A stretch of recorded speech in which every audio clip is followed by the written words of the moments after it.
नमस्कार दोस्तों। हम बात कर रहे हैं देसी बीजों की, किसान की आत्मनिर्भरता की। तो बार बार हम बता रहे हैं कि खेती का इतिहास करीबन 10,000 साल पुराना बताया जाता है। जो प्रॉपर खेती जब शुरू हुई है तो 9,940 साल तक किसान अपने बीज खुद रखता था। वो हर साल हर सीज़न अपने बीज पैदा करता था। तो हरी क्रांति आई डॉक्टर नॉर्मन बोरलॉग भारत में जब 1960 के दशक में कि ये हाई यील्डिंग बीज आएंगे, इससे ज़्यादा पैदावार होगी और भी बहुत कुछ, केमिकल खाद सब कुछ आया। तो किसान वो जो 9,940 साल की विज्ञान था, जो पिता पुरखी था, जो वो कला थी, वो सारी ख़त्म हो गई। किसान का विश्वास टूट गया, अपने आप पे भरोसा ही नहीं रहा। जिसको अपने आप पे भरोसा नहीं, वो आत्मनिर्भर बन ही नहीं सकता। तो बीज के लिए किसान लगभग 100% निर्भर हो गया। तो ये सिर्फ 60 सालों में हो गया। मतलब ऐसी आंधी वो हरी क्रांति के विज्ञान की चली कि किसान अपना विश्वास ही भूल गया। अब भी उसको ट्रस्ट नहीं है कि खुद वो बीज पैदा कर सकता है। देसी बीज जो हैं वो भी पैदावार दे सकते हैं। तो ये हमने पिछले साल अन्नदाना सॉइल एंड सीड सेवर्स बेंगलुरु के सहयोग से पंजाब में ये मुहिम शुरू करी है कि किसानों को देसी बीज पैदा करने सिखाए जाएं, या कम से कम जो देसी से सुधरे हुए किस्में हैं जो पंजाब एग्रीकल्चर यूनिवर्सिटी की, क्योंकि सब्जियों में ज़्यादा खर्चा आता है, तो सब्जियों की ज़्यादातर यूनिवर्सिटी की वैरायटियाँ जो हैं ओपन पोलिनेटेड हैं और नॉन हाइब्रिड हैं, सुधरी हुई किस्में हैं। तो वो हम किसानों को सिखा रहे हैं। अन्नदाना के पास बहुत सारी देसी वैरायटियाँ और भी संस्थाएं हैं जिनके पास हैं। तो हमने 2 ट्रेनिंग अन्नदाना के साथ की हैं, एक बेंगलोर में और एक बरनाला में। तो पिछला साल हमने जो पूरा लगाया, वैसे 2022 में शुरू कर दिया था, वो किसानों को पहले विश्वास दिलाने के लिए था कि देसी बीज जो हैं, जैसे उसके देसी के साथ और था कि बेंगलोर में जो बीज होते हैं वो पंजाब में पैदावार नहीं देंगे। तो वो वहम जो है किसानों का निकाला है। तो कुछ किसानों ने ट्रेनिंग ली भी है। 3 किसानों ने बेंगलोर में ली थी और 14-15 किसानों ने बरनाला में ली थी, पंजाब में। तो मैं भी थोड़ा बहुत अपनी छोटी सी बगीची में ट्राई करता रहता हूँ।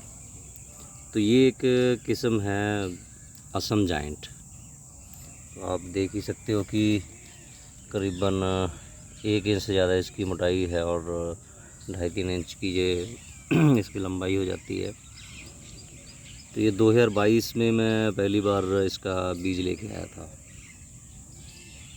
मैं कुछ काम से गया था बेंगलोर, तो समय मिला तो 1-8 घंटा वहाँ गया, थोड़ी बहुत तकनीक सीखी आधे पौने घंटे में, जितना भी मैं देख पाया वहाँ पे। तो मैंने भी बीज पैदा करने शुरू किए। बरसात में भिंडी लगाई, एक ही पौधा कामयाब हुआ, क्योंकि बरसात में बड़ा मुश्किल होता है, बारिश होती रहती है, कई बार टाइम नहीं मिल पाता नौकरी के साथ साथ। तो इस एक पौधे से मैंने और बीज तैयार किए। फिर 2023 में गर्मियों में लगाया, कुछ किसानों को भी बीज दिए इसमें से। फिर गर्मियों में जैसे मार्च में लगाया, उससे बीज लिए।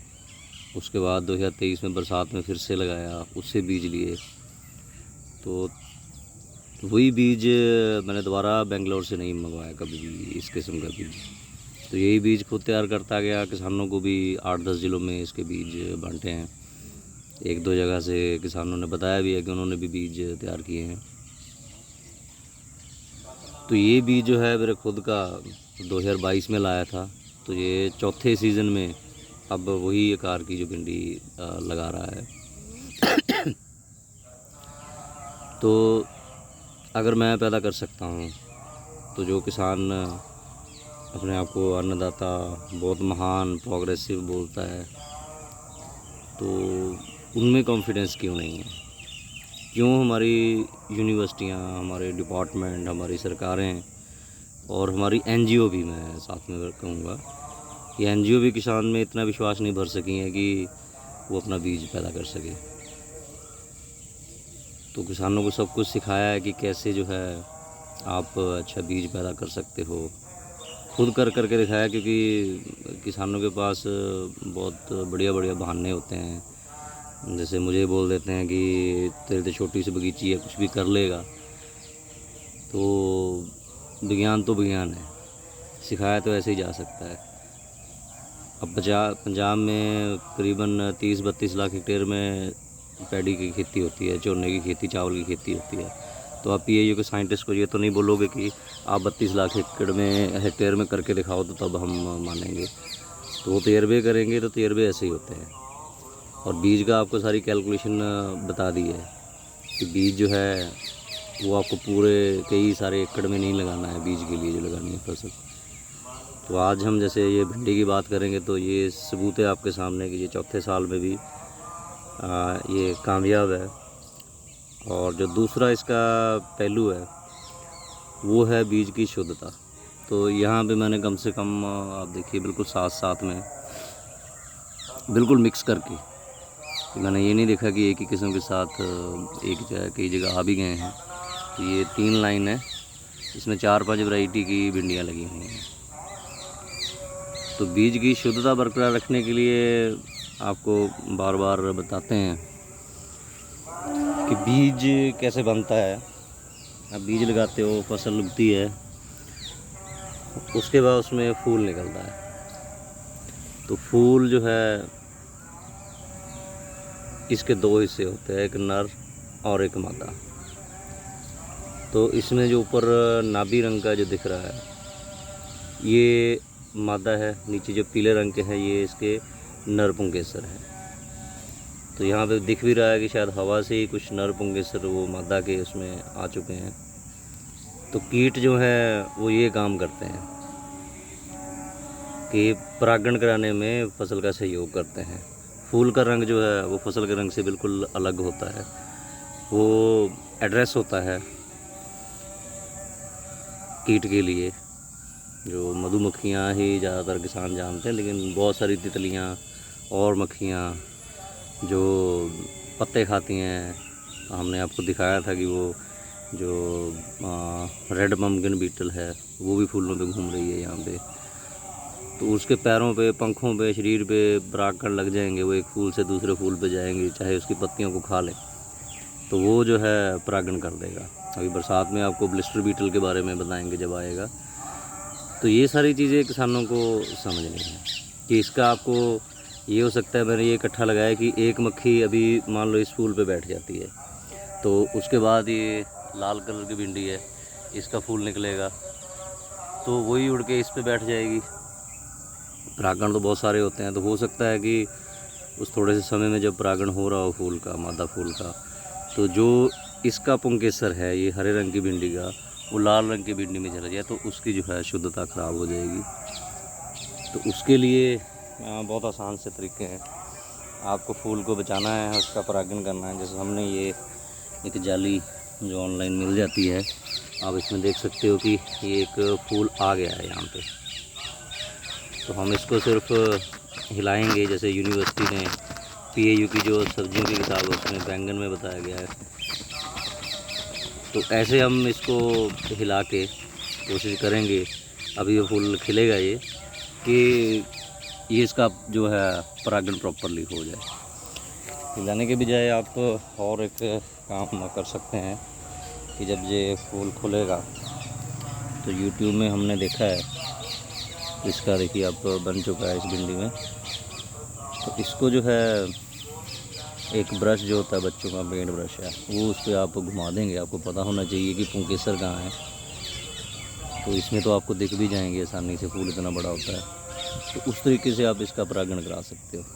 तो फूल के खिलने के पहले आपको भिंडी में ये लगाना पड़ेगा। जैसे हमने 3-4 जगह ये लगाया, वो बिल्कुल पास पास में होते हैं, अलग अलग किस्में हैं। तो भिंडी में ये कैसे लगाना है, इसका थोड़ा सा ट्रिकी है, क्योंकि भिंडी जो है आप देखो पौधे के नीचे से जहाँ पे ये नोड बनेगा, यहाँ से ये पत्ता निकलेगा, वहाँ पे भिंडी लगेगी। इसमें तो देखो ये ब्रांच भी निकल चुकी है, यहाँ पे भिंडी लगी थी, यहाँ पे लगी थी, यहाँ से ब्रांच निकल रही है, यहाँ पे लग रही, यहाँ पे लगी थी, यहाँ पे लगी थी, यहाँ पे लगी थी, यहाँ लगी थी। तो इस पौधे से हमने अभी तक 1 2 3 4 5 6 7 भिंडियाँ ले ली हैं।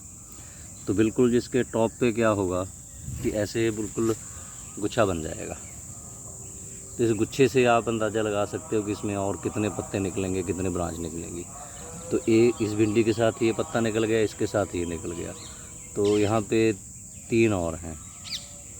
तो इन तीनों का जो है वो ऊपर निकलता जाएगा। तो आपको इसकी टोपी पे ऐसे करना है। तो ये जैसे फूल है, अभी ये खिल गया है, तो इसमें से आपको पता चल जाएगा, यहाँ पे आपने इसको रखना है। तो इसमें मक्खी जो बाहर से नहीं आ सकती इस जाली में। तो जब इसमें भिंडी बन जाएगी उसके बाद आप इसको निकाल भी सकते हो या और भिंडियाँ, और फिर आपको इस भिंडी पे निशानी लगानी है कि ये मैंने बीज के लिए रखी है। उसके बाद आप निकाल भी सकते हो। तो या इसको पूरी भिंडी तैयार होने तक ऐसा लगा रहने दे सकते हो, पकने तक, क्योंकि कई किसानों को कीटों का भी डर होता है। तो ये कर सकते हैं आप। और इसकी जो कैसे प्रॉपर पोलिनेशन होती है, कैसे आप संभाल सकते हो, उसके लिए आपको ज़रूरत है ट्रेनिंग की। तो आप वो ट्रेनिंग अन्नदाना बेंगलोर से भी ले सकते हैं। वो आप अपनी यूनिवर्सिटी, केवी बागवानी विभाग या कोई एनजीओ जो काम कर रही हो, उनसे आप ये ट्रेनिंग ले सकते हैं। तो आपको ये सीखना है कि ये सब कुछ होता कैसे है।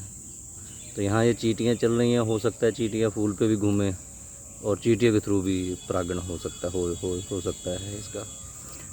ये खोजे, ये वैज्ञानिक हैं जो पूरा दिन बैठ के इसको सारा कुछ देखेंगे, उनको स्टडी करने का है कि क्या क्या होता है। आप सवाल करोगे, पूछोगे, तो हो सकता है वो भी अपना जो नॉर्मल डॉक्टर बरलॉग वाला विज्ञान छोड़ के कुछ ढंग का विज्ञान खोज कर सकें और आपको भी बता सकें। तो उनका समय निकल चुका है, डॉक्टर बरलॉग ने जो करना था वो कर दिया। अभी आपको देखना है कि कौन सा विज्ञान हमें आगे लेके जाना है। तो ये बहुत ही आसान तरीका है, इतना कोई मुश्किल नहीं है। आपको इसके साथ ही कैलकुलेशन करनी है कि एक खेत में भिंडी के कितने पौधे हैं, एक भिंडी में से कितना बीज निकलता है, एक पौधे से कितनी भिंडियाँ आएंगी आपके लिए, और उसमें से कितने बीज सही मिल पाएंगे आपको। तो कितने पौधे आपको लगाने हैं, उतने पौधे लगाने के लिए कितनी जगह चाहिए।